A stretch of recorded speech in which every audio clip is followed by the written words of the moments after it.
Aditya Degree Colleges, leading companies low 10,000 plus placements with 13.5 lakhs highest package.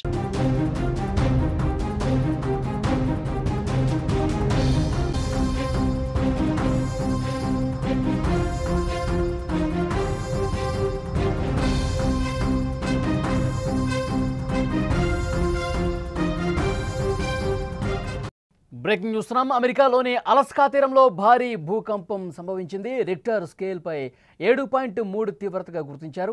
దక్షిణ Alaska ద్వీపకల్పానికి tsunami హెచ్చరిక జారీ చేశారు. పౌరులు సురక్షిత ప్రాంతాలకు తరలించారు. 1964లో ఈ ప్రాంతంలో 9.2 తీవ్రతతో భూకంపం వచ్చింది. భూకంపం సునామీ కారణంగా అప్పుడు 250 మంది చనిపోయారు. 2023 జూలైలో అలస్కా ద్వీపకల్పంలో 7.2 తీవ్రతతో భూకంపం వచ్చింది. భారత్లో హర్యానాలో కూడా భూకంపం సంభవించింది. ప్రస్తుతం రిక్టర్ స్కేల్ మీద చాలా తక్కువగా తీవ్రత నమోదైంది. 3.3 తీవ్రత నమోదైన పరిస్థితుంది. అలస్కాలో భారీ భూకంపం సంభవించింది. అమెరికాకు వరుస భూకంపాలు, భారీ వరదలు తీవ్ర ఆందోళన కలిగిస్తున్న పరిస్థితుంది. అమెరికాలోని అలస్కా తీరంలో ఈ భూకంపం వచ్చింది. భూకంప తీవ్రత రిక్టర్ స్కేల్ మీద 7.3గా నమోదైంది. భారత కాలమానం ప్రకారం ఈ తెల్లవారుజామున 2 గంటల 7 నిమిషాలకు భూమి కంపించింది. ఈ భూకంప కేంద్రం శాండ్ పాయింట్కు దక్షిణంగా 54 మైళ్ళ 87 కిలోమీటర్ల దూరంలో, ఏపీ సెంటర్ 12.5 నుంచి 20.1 కిలోమీటర్ల లోతులో ఉన్నట్టు యుఎస్ జియోలాజికల్ సర్వే తెలిపింది. తీర ప్రాంత నగరంలో భూమి ప్రకంపించడం వల్ల సముద్రం పోటెత్తే అవకాశం ఉన్నట్టుగా హెచ్చరిక జారీ చేశారు. అల్లకల్లోలానికి సముద్రం ఒక సందర్భంలో గురైంది. తీర ప్రాంతంలో అలలు ఒక్కసారిగా భారీగా ఎగిసిపడ్డాయి. భూకంపం తర్వాత అధికారులు దక్షిణ అలస్కా ద్వీపకల్పానికి సునామీ హెచ్చరిక జారీ చేశారు. అయితే గంట తర్వాత అక్కడి పరిస్థితులను ఒకసారి సమీక్షించుకున్న తర్వాత జారీ చేసినటువంటి హెచ్చరికలను కూడా విరమించుకున్న పరిస్థితుంది. ఒక్కసారిగా భూమి కంపించడంతో, భూ ప్రకంపనలు రావడంతో స్థానికంగా ఉన్న ప్రజలు తీవ్రంగా భయాందోళనకు గురయ్యారు. ఇళ్ల నుంచి బయటకు పరుగులు తీసినట్టుగా తెలుస్తోంది. ముందస్తు జాగ్రత్తగా పౌరులు సురక్షిత ప్రాంతాల్లో తలదాచుకోవాలని అధికారులు సూచన జారీ చేశారు. అయితే ఇప్పటివరకు ఎలాంటి ప్రాణ ఆస్తి నష్టానికి సంబంధించిన వివరాలు రాలేదు. ఒకసారి మీరు స్క్రీన్ మీద కూడా చాలా స్పష్టంగా చూడొచ్చు. భూకంపం దాటికి అక్కడ ఉన్నటువంటి కార్లు ఏ విధంగా కదిలిపోతున్నాయి మనం చూడొచ్చు. ఇంటి లోపల ఉన్నటువంటి వస్తువులు, ఆ టేబుల్ కావచ్చు, ఫర్నిచర్ కావచ్చు, ఏ విధంగా కదులుతున్నాయో చాలా స్పష్టంగా మనం విజువల్స్లో చూస్తున్నాం. ఇక్కడ ఇంటి లోపలి దృశ్యాలు మీరు చూస్తూ ఉన్నారు. అక్కడ ఇంట్లో ఉన్న వాళ్ళు ఏ విధంగా భయకంపితులకు గురవుతున్నారో మీరు చూస్తున్నారు. భయంతో ఏ విధంగా ఆందోళనకు గురవుతున్నారు చూడొచ్చు. వాళ్ళ పిల్లల్ని చేత్తో పట్టుకుని, వాళ్ళ పిల్లల్ని పట్టుకుని, ఎందుకంటే ఇల్లు మొత్తం ఒక్కసారిగా షేక్ అయిపోతుంది. 7.3 తీవ్రతతో భూమి ప్రకంపించిందంటే అక్కడ ఉన్నటువంటి ఇళ్ళు, ఏ విధంగా లోపల ఉన్న వస్తువులు, అందులో నివసిస్తున్న వాళ్ళు భయానికి ఏ విధంగా గురయ్యారో మనం చూస్తున్నాం. అక్కడ లోపల ఫ్యామిలీ మొత్తం కూడా ఒక్కసారిగా షేక్ అయిపోయారు, ఆందోళనకు గురయ్యారు. వెంటనే పిల్లలను తీసుకుని బయటకు వెళ్తున్న పరిస్థితుంది. ఇక్కడ చాలా స్పష్టంగా మరికొన్ని విజువల్స్ కూడా మీరు చూస్తున్నారు. ఇక్కడ బయట కూడా అక్కడ ఏ విధంగా కంపనకు గురవుతుంది. అక్కడ ఉన్నటువంటి రోడ్లు కావచ్చు, బిల్డింగ్లు కావచ్చు, షాపింగ్ మాల్స్ కావచ్చు, కొద్దిపాటి షేక్, కొన్ని సెకండ్ల పాటు ఆ ప్రకంపనలకు షేక్ అయినటువంటి పరిస్థితి ఉంది. ఇక్కడ ఈ విజువల్లో వెహికల్స్ ఏ విధంగా షేక్ అవుతున్నాయో కూడా చాలా స్పష్టంగా చూడొచ్చు. అలస్కా ద్వీపకల్పం ప్రాంతంలో 7.3 తీవ్రతతో భారీ భూకంపం రావడంతో అక్కడ ఆ ప్రకంపనల ధాటికి ఏ విధంగా వస్తువులు కదిలిపోతున్నాయి, వాహనాలు కదులుతున్నాయో, ఇల్లు ఉన్నటువంటి ఇంటి లోపల ఉన్నటువంటి వస్తువులు ఏ విధంగా కదులుతున్నాయో కూడా చాలా స్పష్టంగా ఇక్కడ మీరు చూడొచ్చు.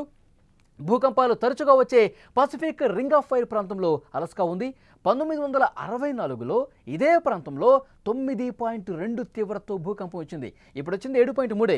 అప్పుడు 9.2 తీవ్రత వచ్చింది. 250 మందికి పైగా అప్పుడు ప్రాణాలు కోల్పోయి అత్యంత విషాదకరమైనటువంటి సంఘటన 1964లో జరిగింది.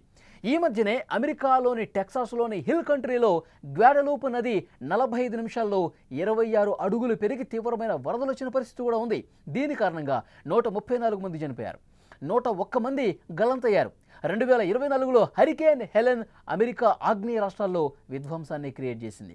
హరికేన్ హెలెన్ కారణంగా 251 మంది చనిపోయారు. వేల కోట్ల ఆస్తి నష్టం జరిగింది. ప్రస్తుతం భూకంపం సంభవించిన ప్రాంతంలో ప్రజలు ప్రాణాలు అరచేతిలో పెట్టుకుని జీవిస్తున్నారు. ఎందుకంటే ఎప్పుడు ఏం జరుగుతుందో అర్థం కాని పరిస్థితుంది. ఎప్పుడు మళ్ళీ భూ ప్రకంపనలు వస్తాయో ఒక అలజడి అలస్కా ప్రాంతంలో ప్రస్తుతం కనిపిస్తుంది. అమెరికాలోని అలస్కా ద్వీపకల్పంలో ప్రస్తుతం భూ ప్రకంపనల దాటికి 7.2 తీవ్రతతో వచ్చినటువంటి భూ ప్రకంపనల దాటికి అక్కడ ఉన్నటువంటి పరిస్థితిని చాలా స్పష్టంగా చూస్తూ ఉన్నారు. సముద్రంలో అలలు ఒక్కసారిగా పోటెత్తినటువంటి పరిస్థితి, అలలు ఒక్కసారిగా ఎగసిపడ్డ పరిస్థితి. కానీ ఆ సముద్రం లోపల తీవ్రమైన అలజడి లేదు. ఒక సందర్భంలో ఎప్పుడైతే ఈ ప్రకంపనలు వచ్చాయో వచ్చిన కాసేపటికే సునామీ హెచ్చరికలు జారీ చేశారు. ఆ ద్వీపకల్పం సమీప ప్రాంత ప్రజల్ని అలర్ట్ చేశారు. వాళ్ళు సురక్షిత ప్రాంతాలకు వెళ్ళిపోవాలని అలర్ట్ జారీ చేశారు. కానీ ఒక గంట గడిచిన తర్వాత అక్కడ పరిస్థితిని పూర్తిగా పరిశీలించిన తర్వాత, సముద్రంలో అలజడిని కంట కనిపెట్టిన తర్వాత, అలజడి స్థాయిలు ఏ విధంగా ఉన్నాయో ఒకసారి చూసిన తర్వాత, 1-2 సార్లు పరీక్షించిన తర్వాత, పరిశీలించిన తర్వాత ఏవైతే సునామీ హెచ్చరికలు జారీ చేశారో వాటిని మళ్ళీ విరమించుకున్నటువంటి పరిస్థితి. దీంతో ఆ ద్వీపకల్పంలో ఆ భూకంపం కేంద్ర సమీపంలో ఉన్నటువంటి ప్రజలు కూడా ఊపిరి పీల్చుకున్నటువంటి పరిస్థితి. ఎందుకంటే 1964లో 9.2 తీవ్రతతో ఒక అతిపెద్ద ప్రకంపన వచ్చింది. అప్పుడు 250 మంది స్పాట్లోనే బిల్డింగులు కూలిపోయి ఆ భూకంపం ధాటికి చనిపోయి అత్యంత విషాదకరమైన పరిస్థితులు కనిపించాయి. మళ్ళీ ఆ తర్వాత కొద్ది రోజులకి 7.2 తీవ్రతతో వచ్చినప్పటికీ కూడా అంత పెద్ద ప్రమాదం జరగలేదు. ఇప్పుడు మళ్ళీ 7.2 తీవ్రత వచ్చింది. ఒకసారి సునామీ హెచ్చరికలు జారీ చేశారు. కానీ మళ్ళీ అక్కడ ఎలాంటి అతిపెద్ద అలజడి కనిపించకపోవడంతో దాన్ని విరమించుకున్న పరిస్థితి. ఎందుకంటే అమెరికాలో గత కొన్ని రోజులుగా పరిస్థితులు చూస్తుంటే కొన్ని భయంకరమైనటువంటి భయానకమైనటువంటి పరిస్థితులు ఎదురవుతున్నాయి అమెరికాలో ఉన్నటువంటి చాలా రాష్ట్రాల్లో. మొన్న మధ్య మనం చూసాం టెక్సాస్లో ఎలాంటి దారుణమైన పరిస్థితులు కనిపించాయి. కేవలం ఒక గంట వ్యవధిలోనే 26 అడుగుల మేర అక్కడ గ్వాడలూప్ నది ఉగ్ర రూపం దాల్చడంతో 150 మందికి పైగా చనిపోయారు. ఇంకా 100 మందికి పైగా కొట్టుకుపోయారు. చిన్న చిన్న పిల్లలు, బాలికలు కూడా ఆ వరద నీటిలో కొట్టుకుపోయి చనిపోయినటువంటి పరిస్థితి. ఒక హృదయ విదారక దృశ్యాలు మనం చూసాం గతంలో. ఒక 10 రోజుల క్రితమే అనుకుంటే టెక్సాస్లో వచ్చినటువంటి వరదలతో అక్కడ ఉన్నటువంటి ఒక పూర్తిగా అక్కడ కొంతమంది బాలికలు సమ్మర్ క్యాంపులో అక్కడ ఆశ్రయం పొంది సమ్మర్ క్యాంపులో తమ కార్యక్రమంలో నిమగ్నమై ఉండగా ఒక్కసారిగా వరద పోటడంతో క్యాంపే కొట్టుకుపోయింది. అక్కడ ఉన్న నివాస ప్రాంతాలు కూడా పూర్తిగా ఇళ్లతో సహా కొట్టుకుపోయిన పరిస్థితి. ఆ 26 మంది బాలికలు కనిపించకుండా పోయారు. వాళ్ళందరూ కూడా చనిపోయినట్టుగా సమాచారం ఉంది. సో ఇలాంటి దారుణమైన పరిస్థితులు గత కొన్ని రోజులుగా అమెరికాలో కనిపిస్తున్నాయి. టెక్సాసు ఆ విషాదం నుంచి ఇంకా కోలుకోకముందే దాని తర్వాత న్యూ మెక్సికోలో కూడా దారుణమైనటువంటి వరదలు సంభవించాయి. అక్కడ పూర్తిగా న్యూ మెక్సికోలో ఉన్నటువంటి ప్రధాన పట్టణాలు ధ్వంసమైపోయినటువంటి పరిస్థితి ఉంది. పూర్తిగా నదిలో అక్కడ నివాస ప్రాంతాలు కొట్టుకుపోయిన పరిస్థితి ఉంది. ఇప్పుడు అలస్కా ద్వీపకల్పంలో ఒక భూకంపం ప్రకంపనలకు సంబంధించిన దృశ్యాలు మీరు చూస్తూ ఉన్నారు.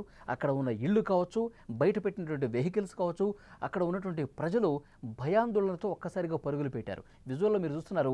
ఓపెన్ ప్లేస్కి వచ్చి నిలబడ్డారు. ఎందుకంటే ఇల్లు మొత్తం షేక్ అయిపోయేసరికి ఓపెన్ ప్లేస్లోకి వచ్చి రోడ్డు మీద నిలబడిపోయి ఎప్పుడు ఏ రకంగా ప్రకంపనలు వస్తాయో, ఏ భూకంపం ఎంత తీవ్రతతో వస్తుందో కూడా వాళ్ళకి అర్థం కాని పరిస్థితుంది.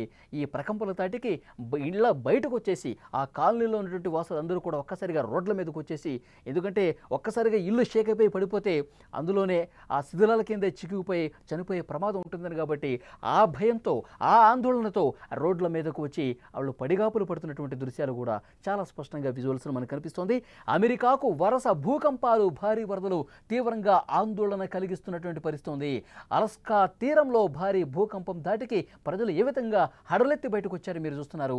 ఆ ప్రకంపనలకు సంబంధించిన దృశ్యాలు కూడా స్క్రీన్ మీద మీరు చూస్తున్నారు.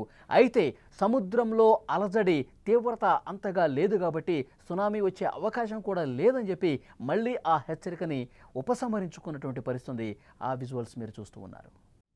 The tsunami warning remains in effect for the coastal areas of Alaska from Kennedy Entrance, Alaska, which is located 40 miles southwest of Homer to Namac Pass, Alaska. Okay.